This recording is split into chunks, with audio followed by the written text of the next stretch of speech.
मैंने सुना है कि कृष्ण भोजन करने बैठे हैं और रुक्मणी उन्हें पंखा झेल रही है।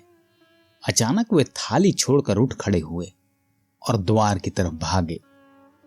रुक्मणी ने पूछा कि क्या हुआ है, कहां भागे जा रहे हैं, लेकिन शायद उन्हें इतनी जल्दी थी कि वे उत्तर देने को भी न रुके। द्वार तक भागते हुए गए, फिर द्वार पर जाकर रुक गए। थोड़ी देर में लौट आए और भोजन करने वापस बैठ गए। रुक्मणी ने कहा कि मुझे बहुत हैरानी में डाल दिया आपने। एक तो पलल की भांति उठकर भागे बीच भोजन में, और मैंने पूछा तो उत्तर भी नहीं दिया। फिर द्वार तक जाकर वापस भी लौट आए। आखिर प्रयोजन क्या था? कृष्ण ने कहा कि बहुत जरूरत आ गई थी। मेरा एक प्यारा राजधानी से गुजर रहा था। अब राजधानी के लोग उसे पत्थर मार रहे थे। उसके माथे से खून बह रहा था। उसका सारा शरीर लहूलुहान हो गया था। उसके कपड़े उन्होंने फाड़ डाले थे। भीड़ उसे घेर कर पत्थरों से मार डाल रही थी और वह खड़ा हुआ गीत गा रहा था। न वह गालियों का उत्तर दे रहा था, न वह पत्थरों का उत्तर दे रहा था। जरूरत पड़ गई थी कि मैं जाऊं, क्योंकि वह कुछ भी नहीं कर रहा था। वह बिल्कुल बेसहारा खड़ा था। मेरी एकदम जरूरत पड़ गई उसको।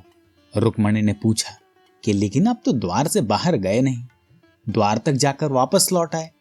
तो कृष्ण ने कहा, जब तक मैं द्वार तक पहुंचा तब सब गड़बड़ हो गई। वह आदमी बेसहारा न रहा। उसने पत्थर अपने हाथ में उठा लिए। अब वह खुद ही पत्थर का उत्तर दे रहा था। अब मेरी कोई जरूरत नहीं है, इसलिए मैं वापस लौट आया हूं। अब उस आदमी ने खुद ही अपना सहारा खोज लिया है। अब वह बेसहारा नहीं है। इस कहानी के सच और झूठे होने से मुझे कोई प्रयोजन नहीं है, लेकिन एक बात है इस कहानी में कि जिस दिन आदमी बेसहारा हो जाता है, उसे दिन परमात्मा के सारे सहारे उसे उपलब्ध हो जाते हैं। लेकिन हम इतने कमजोर हैं, हम इतने डरे हुए लोग हैं कि हम कोई ना कोई सहारा पकड़ ही लेते हैं। और जब तक हम सहारा पकड़े रहते हैं, तब तक परमात्मा का सहारा उपलब्ध ना हो सकेगा। स्वतंत्र हुए बिना सत्य की उपलब्धि नहीं है, और सारी जंजीरों को तोड़े बिना कोई परमात्मा के द्वार पर अंगीकार नहीं होता है। लेकिन हम कहेंगे कि महापुरुषों को कैसे छोड़ दें, गांधी इतने प्यारे थे, उनको कैसे छोड़ दें। अरे कौन कहता है कि गांधी प्यारे नहीं है? कौन कहता है कि महावीर प्यारे नहीं है? कौन कहता है कि कृष्ण प्यारे नहीं है? प्यारे हैं, यही तो मुश्किल है। इसीलिए तो छोड़ना मुश्किल हो जाता है। लेकिन प्यारों को भी छोड़ देना पड़ता है, तभी वह जो परम प्यारा है, जो परमात्मा है, वह उपलब्ध होगा। ये जो महात्मा है, वो परमात्मा और मनुष्य की आत्मा के बीच में खड़े हैं। और ये महात्मा अपनी इच्छा से नहीं खड़े हुए हैं।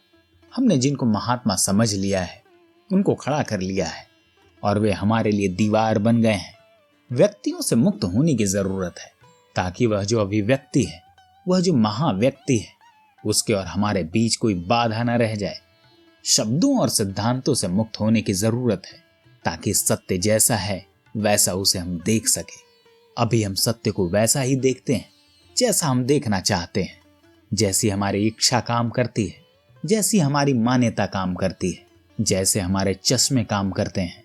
अभी हम जो देखना चाहते हैं वही देख लेते हैं। जो है वह हमें दिखाई नहीं पड़ता, और जो है वही सत्य है, और उसी को हम नहीं देख पाते। कौन देख पाएगा उसे?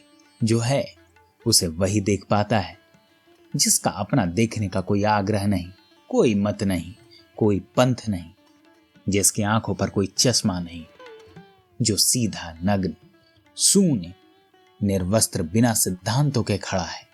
उसे वही दिखाई पड़ता है जो है, और वह जो है मुक्तिदायी है। वह जो है उसी का नाम जीवन है। वह जो है उसी का नाम परमात्मा है। अगर विचार पसंद आ रहे हो तो चैनल को सब्सक्राइब करना न भूलें और अपने विचार कमेंट में जरूर लिखें। धन्यवाद।